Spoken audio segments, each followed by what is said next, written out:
should be familiar with arithmetic sequences and geometric sequences, but this is quadratic.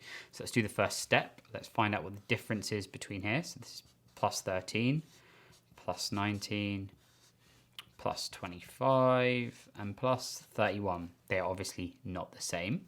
So let's find out what the second difference is. It's going to be plus 6, plus 6, plus 6. So if the second difference is constant, the sequence is known as the quadratic sequence and has a quadratic nth term. The coefficient of n squared will be half the difference, or the second difference. So if we now take 6, which is the difference, 6 divided by 2 is 3. So we now know 3n squared. So we've got our first something, right? But now let's let n equal 1, n equal 2, n equal 3, n equal 4. So let's do n equals 1, n equals 2, n equals 3, and so on, and plug it in to here. So when n equals 1, 1 squared times 3 is 3. When n equals 2, 2 squared is 4 times 3, which is 12. And then 27, 48, 75. So now we found out a sequence for this. But let's do something a little cheeky. Let's take this sequence and subtract this sequence from it.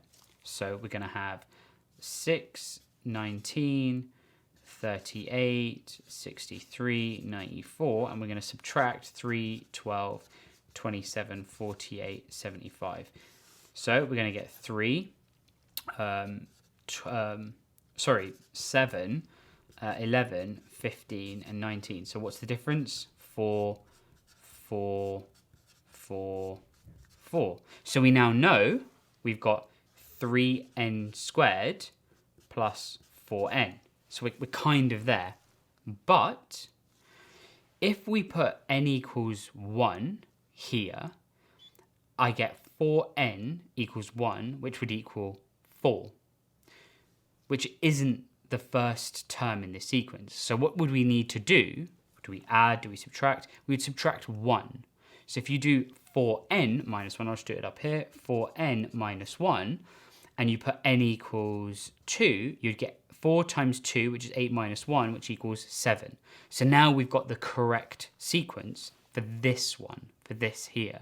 So 4n minus 1 would be correct. That's what gets us our first term.